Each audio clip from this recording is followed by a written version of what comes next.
네. 정 후보자 주장을 한 가지만 소개해드리면 특정 심사위원 교수와 특정 학생이 만날 확률은 천문학적 통계에 가깝다 이런 주장을 했는데 그리고 블라인드 방식이라고 주장을 했지만 팩트 뭐 보도된 바에 따르면 그 이름이랑 수험표가 공개가 됐다고 하더라고요. 물론 뭐 부모나 친인척을 쓰진 않았다라고 주장을 하지만 뭐 어떻게 보세요 이거를? 네, 말씀하신 대로 아직까지는 정확하게 실정법을 위반한 구체적인 사례는 나온 것이 없어요. 논란과 의혹만 있는 것은 맞아요. 그런데 네. 이제 본인의 해명하고 약간 현실하고 좀 거리가 다른 것이 있어요. 말씀하신 대로 첫 번째 블라인드 방식으로 했었다. 딸 그리고 아들이 학사 편입을 통해서 의대에 들어갔지 않습니까? 그러면 그 당시에 아빠 찬스는 없었다라고 이제 본인은 계속해서 억울하다라고 얘기를 하고 있지만은 딸이 들어갈 때는 이제 부원장 병원에 그리고 아들이 들어갈 때는 또 경북대 병원 원장. 그러면 국민들이 볼 때는 야 당연히 아빠 찬스 썼겠지 이렇게 얘기하는데 본인이 아니다 블라인드 방식으로 하니까 누구의 자녀인지 전혀 알 수가 없다 이렇게 해명을 했거든요. 그런데 실제 알아보니까 블라인드 방식이 아니었다는 그렇죠. 거예요. 그게 무슨 얘기냐? 뭐 면접 평가도 있고 여러 가지 이제 구술 평가도 있는데 대면 방식으로 했다는 거예요.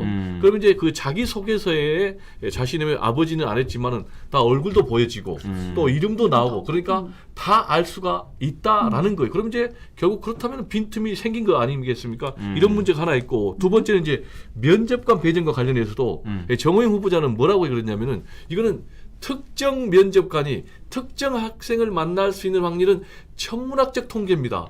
했는데 그게 아니고 전체 면접관이 36명이라고 그래요. 그러면 이제 12명씩 3조로 편성이 되어 있으니까 확률에 따르면 3분의 1. 그러니까 33%니까 천문학적 통계하고는 좀 전혀 안 맞고 그리고 우연의 일치인지 모르겠지만은 이 면접관 중에 4명이 정호영 후보자하고 논문을 함께 썼던 공제자라는 거예요. 그리고 또 함께 근무했던 사람이고 그러면 공교롭게도 거의 다 정호영 후보자하고 관련이 있는 사람이 들어갔다는 그런 문제. 그리고 또 결정적인 문제가 뭐냐면은 이 사람들이 아들에게 최고 점수를 줬다는 거예요. 그러니까요. 그리고 딸 같은 경우는 차점자로 떨어진 그 학생하고 한 7점 정도 차이가 나는데 3고시에서 20점, 20점 전체 만점을 받는 바람에 총 20점을 만점을 받는 바람에 그거를 상쇄할 수 있을 정도 점수를 많이 얻었다는 거예요. 그리고 또 이제 아들 같은 경우는 또 무슨 문제가 있느냐? 지역 인재 특별 전형으로 들어갔거든요. 근데 이게 이제 그 전에는 떨어졌는데 없어가지고 들어갈 때는 이 제도가 새로 생겼다는 거예요. 그리고 또 두 번째 의혹이 있는 거는 뭐냐면은 이게 51%가 됐다는 거예요. 특별 인재 전형이. 그렇죠. 그리고 일반 전형은 49%, 더 많았다는 거예요.